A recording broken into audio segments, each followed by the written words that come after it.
When it feels like the world's falling down, I'll be there to lift you from the ground.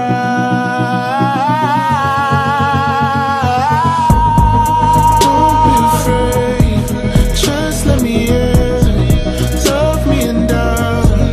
How could I say your pain in the lies and all your secrets? I'll take them all, I'll be your keeper. Let's run away, no need to stay alone now.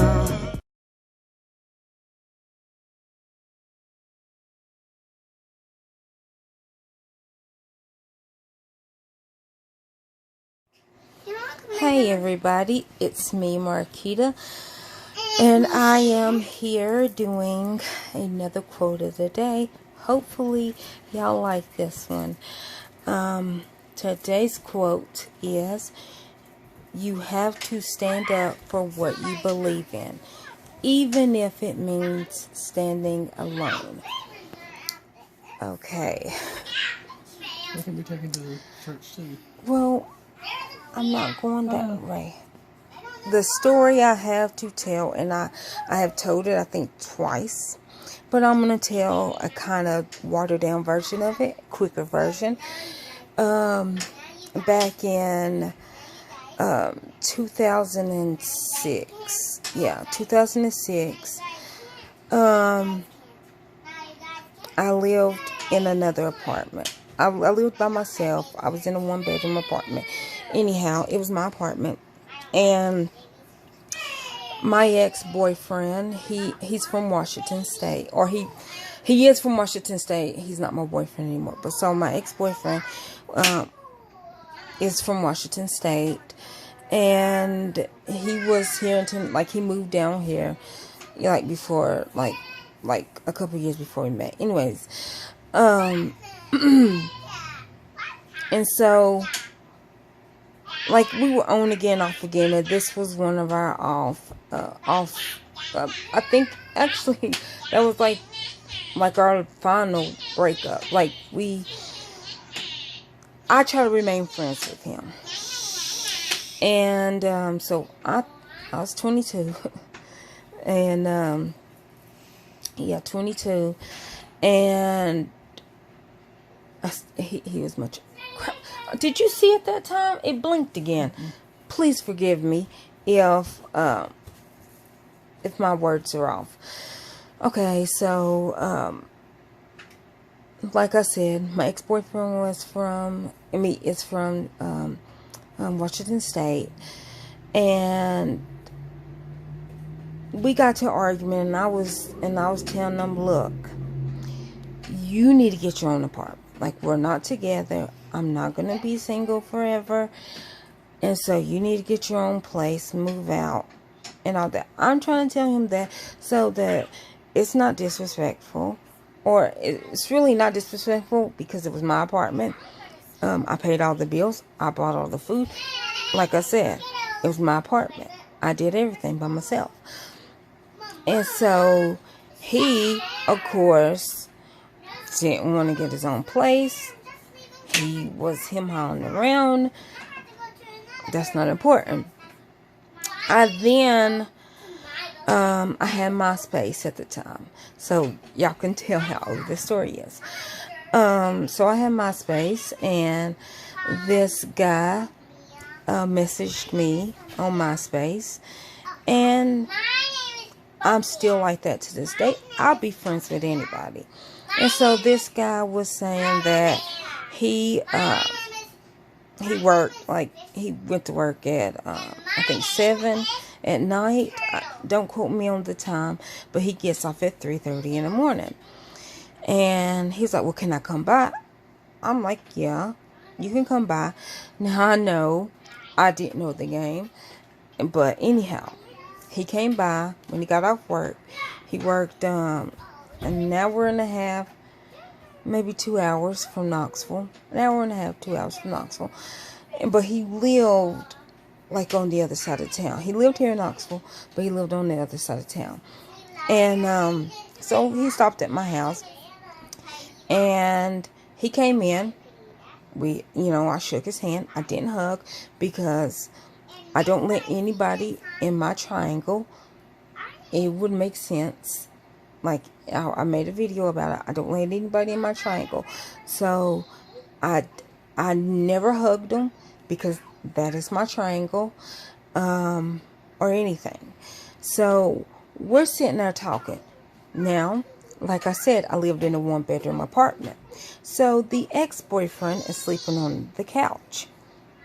And like how my apartment was set up is, you walk in my front door, you're immediately in my living room. From my front door, if you're standing at my front door, you can see inside my bedroom.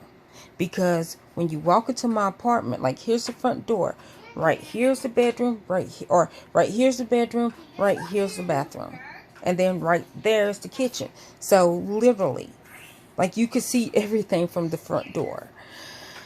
So I'm sitting on my bed, and the ex-boyfriend is sitting on the couch. So he's looking directly in my bedroom. So I'm like, you know what? I shut my bedroom door because it ain't in his business what I'm talking about. So I then say to this guy, you know what? It's 3 o'clock in the morning. It's 3:30 in the morning. I'm going to go. Well, by this time, it was probably 4 o'clock. Because, we talked for like 30 minutes. So I'm like, I'm going to go to bed. So he lays on one side of the bed. I lay on the other side of the bed. We're fully clothed. Nothing happened. 0 bupkis. Not even a kiss or nothing. The most that we did was he slept right here. I slept right here. And we shook hands when he very first came to my apartment. Honest to God. God knows the truth. So, he gets up and he goes home. I still, I still never gave him a hug. I shook his hand when he left. That is all. 0% hugging. 0% cussing. Kissing. Like, that is the only physical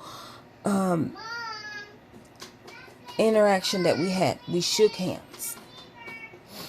And so he leaves. Now, like I said, I never hugged him. I didn't even walk him to the door. You can sit on my bed in my bedroom and see out my front door. So I seen him leave. Okay. Then about a week later, my friend, she knew him and she knew his girlfriend. I didn't know he had a girlfriend. I didn't really care because I wasn't attracted to him like that. So, and so I then get a call of this woman saying, you slept with my boyfriend. You was riding around in my car. You was sleeping with him in my apartment. I'm like, and like, she says the boy's name, and I'm like, I never slept with him. I was like, I don't even know what kind of car you have or what kind of car he has. And I don't even know where you live. And she, yes, you do. Now, this is 2006. I graduated high school in 2002. The friend that knew us both went to school with me in 2002. So I've been knowing her by this time for 4 years. So, because she was in 9th grade when I was a senior. We went to the prom together, like me and her. And then I went to the prom with her brother. And she went to the prom with her boyfriend at the time. Because her boyfriend was a junior. And then her brother was a senior. But he didn't graduate with me. He graduated the year after me. Because he redid his senior year. Because he didn't want to, he wanted to graduate with full credits. So that's why he didn't graduate with me. So he was like, he only needed like a couple, like 2 credits. and, you know, before he had full credits. Anyhow, so all four of us went to prom together. Like, this is how, like, and I considered her my best friend. And so,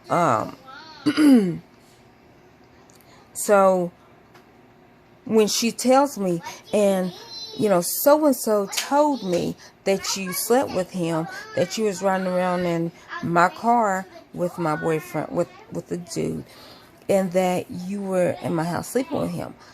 I'm like totally confused at this moment. I'm like, what?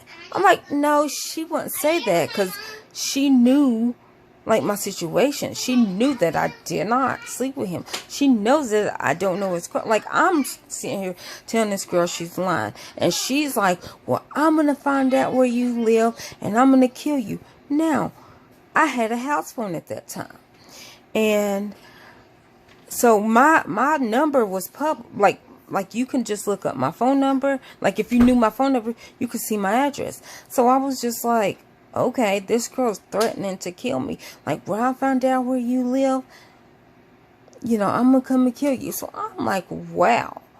I'm like, okay. So I call my friend, and she then tells me, yes, I told her that because ex-boyfriend says that he was on the couch and he heard everything that was going on in the bedroom. And I'm like, no. I was like, he heard nothing. Like, nothing went on. Like, he might have heard us, like, take turns snoring, but that is all. Because, like, that's all we did. We laid, like, next to each other. We went to sleep. It was like 4 o'clock in the morning. We did nothing together. So I'm like, you know he lies. Talking about the ex-boyfriend. And she, well, no, he wouldn't lie about this. Okay, you knew him. You've been knowing him 5 months less than you knew me. Like, you met him, like, when we were at your back to school party. You knew that like, you don't. Anyways, he was jealous because I wouldn't get back with him. So then he goes and tells this elaborate story and have everybody say, and it was, it was the friend and her boyfriend, and then it was her ex-boyfriend and his new girlfriend, and then it was my ex-boyfriend. It was the dude, the said dude that spent the night with me saying it, and then his girlfriend. Now, I know that's like 9 people against 1, and usually, you know, the saying is, well, not everybody's lying. So if it's like more than one person saying it, it must be true. I swear on my uterus, on my fallopian tubes, on my ovaries, I swear on my children. Now, you know that's serious. That I swear on a stack of Bibles in church that I never, ever did anything with that man. Never. Didn't kiss him, didn't hug him, did nothing except shake his hand and lay beside him in the same bed, fully clothed. That is as far as we ever went. Swear on a stack of Bibles in a church getting baptized. On my children. On my uterus, ovaries, and fallopian tubes. I swear. So that's why I picked this topic. I will read this quote. I will read it again. You have to stand up for what you believe in, even if it means standing alone. I'm in my house. Now, happy ending kinda to that story was the girl then calls me back a couple of months later saying, oh yeah, he said that y'all didn't do anything. He said that he lied just to make me jealous. and that he lied to make me jealous, and he was sleeping with other girls. And I was like, okay. She goes, but see, you should have told me the truth. I told you I didn't sleep with him. I told you I don't even know what kind of car he has. I don't know what kind of car it is. I don't even know what color it is. And then I told you I don't know where you live or what your apartment looks like. And so she still wanted to beat me up and kill me because she's like, you should have told me. You should tell you what? How else am I going to tell you? When you're calling to talk about you're going to kill me for being with your man, and then you find out that I really was not with him, and then you still want to beat me up and kill me. Really? Really? So I hope y'all like this video. I hope that y'all have a good day, and hopefully this will inspire you to, stand your truth, for be in your truth, whatever. But anyhow, y'all have a great day. Bye.